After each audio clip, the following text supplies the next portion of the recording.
Welcome to Global Greats. Today we explore the life of Saddam Hussein, a name synonymous with power, conflict, and controversy. For nearly 25 years, Saddam ruled Iraq with absolute authority, overseeing both ambitious modernization and devastating repression. His rise from poverty to power is a complex story, marked by wars, economic hardship, and systematic human rights abuses. We'll trace his journey from his early years and rise through the Ba'ath Party, to his seizure of power, and the major conflicts that defined his rule. Saddam's legacy is a paradox. He modernized Iraq's infrastructure and education, yet ruled through fear, torture, and violence. As we examine his life, we'll see how his decisions shaped Iraq and the Middle East for decades. Saddam Hussein was born in 1937 in the small village of Al-Awjah, near Tikrit, in northern Iraq. His early life was marked by poverty, hardship, and a sense of instability that would shape his worldview. Growing up in a region plagued by tribal rivalries and economic deprivation, Saddam experienced firsthand the struggles of rural Iraqis under a monarchy that offered little hope for the poor. After a troubled and often violent childhood, Saddam moved to Baghdad as a teenager to live with his uncle, Khairallah Talfa. Talfa, a fervent Arab nationalist and former army officer, became a father figure and mentor, introducing Saddam to the world of revolutionary politics and the dream of Arab unity. In Baghdad, Saddam was exposed to new ideas and the political ferment sweeping the Arab world. At just 20 years old, Saddam joined the Ba'ath Party, a movement dedicated to Arab socialism and anti-imperialism. He quickly proved his loyalty and ambition by participating in a daring but ultimately failed assassination attempt on Iraq's Prime Minister, Abdel Karim Qasim. This act cemented his reputation as a committed and ruthless operative. Forced into exile after the failed plot, Saddam fled to Cairo, Egypt, where he spent several formative years. There, he mingled with other Arab exiles and students, absorbing the ideals of pan-Arabism and revolutionary change. The experience broadened his political horizons and deepened his resolve to return and reshape Iraq. Returning to Iraq after the Ba'athist coup of 1963, Saddam was soon imprisoned for his political activities. Yet even behind bars, he remained active, organizing fellow inmates and plotting his next moves. His daring escape from prison became legendary, and he soon set about rebuilding the Ba'ath Party's underground network, playing a pivotal role in the successful 1968 coup that brought the party to power. As deputy to President Ahmed Hassan al-Bakr, Saddam quickly became the regime's strongman. He took control of Iraq's internal security apparatus, systematically eliminating rivals and consolidating his grip on power. His influence within the government grew steadily as he positioned himself as the indispensable enforcer of Ba'athist rule. In 1972, Saddam oversaw the nationalization of Iraq's oil industry, a bold move that dramatically increased state revenues and fueled his ambitions for both personal power and national development. The newfound oil wealth allowed him to expand social programs, modernize infrastructure, and strengthen the regime's hold over the country. For nearly a decade, Saddam acted as the regime's chief enforcer, building a vast and sophisticated intelligence network.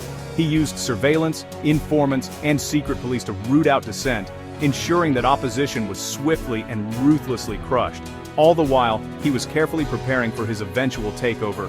Saddam's rise to power was marked by calculated violence, political cunning, and an unyielding drive for dominance. He navigated the treacherous world of Iraqi politics with a mix of fear and charisma, eliminating enemies and rewarding loyalists. By the late 1970s, Saddam Hussein had become Iraq's undisputed second-in-command, wielding immense influence over both the government and the military. His authority was recognized by all, and few dared to challenge his growing power. The stage was set for Saddam's final ascent to absolute rule. A new era for Iraq was about to begin, with Saddam Hussein at its helm. In July 1979, Saddam Hussein became president of Iraq, swiftly consolidating power through a televised purge of Ba'ath Party rivals. Over 60 officials were arrested with 22 executed, sending a clear message: dissent meant death. Saddam established a personality cult, his image omnipresent, while secret police enforced loyalty through fear. His sons, Uday and Qusay, were groomed as successors, notorious for their own brutality. The regime's grip was total, with the Hussein family ruling through terror and violence.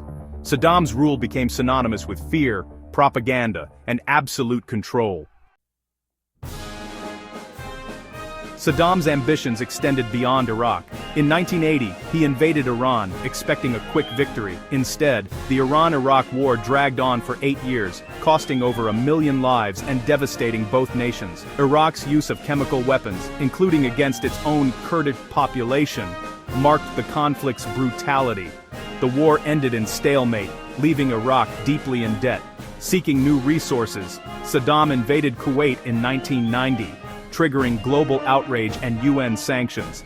The US-led coalition responded with Operation Desert Storm in 1991, swiftly expelling Iraqi forces. Saddam's military was shattered, his regime isolated under harsh sanctions. His attempt to fracture the coalition with missile attacks on Israel and Saudi Arabia failed. The Gulf War's aftermath left Iraq economically crippled and internationally shunned. Saddam's aggressive gambles had catastrophic consequences for Iraq. Saddam's rule was defined by systematic terror against anyone he saw as a threat to his power. His regime relied on fear, surveillance, and ruthless crackdowns to maintain control, creating an atmosphere where dissent was met with swift and brutal punishment. The Shia majority, long marginalized, faced executions, mass imprisonment, and forced deportations. Entire communities lived in constant fear, knowing that even a whisper of opposition could mean death or disappearance. The 1988 Anfal campaign against the Kurds was especially horrific. Villages were razed, families torn apart, and chemical weapons unleashed on civilians. Halabja alone lost 5,000 people in a single day, leaving survivors with lifelong trauma. After the Gulf War, uprisings by Shia and Kurds were crushed with overwhelming force. Tanks rolled through cities, and the regime's security forces showed no mercy, leaving over 100,000 dead and countless more wounded or displaced. Mass graves uncovered after 2003 revealed the true scale of these atrocities. Each grave told a story of lives cut short, families destroyed, and a nation scarred by violence. Torture, disappearances, and executions were routine under Saddam's rule. Abu Ghraib prison became infamous for its horrors, symbolizing the regime's cruelty and disregard for human rights. Estimates suggest Saddam's regime was responsible for at least 250,000 deaths, with total excess deaths possibly nearing 1 million. The true toll may never be fully known, as many victims simply vanished without a trace. His legacy is one of fear, brutality, and immense human suffering. Generations of Iraqis have grown up in the shadow of violence, mourning loved ones lost to the regime's cruelty. The scars of his repression still haunt Iraq today, both in the physical wounds of survivors and the deep psychological trauma carried by families and communities. Saddam's iron-fisted rule left a nation traumatized, struggling to heal from decades of repression and brutality.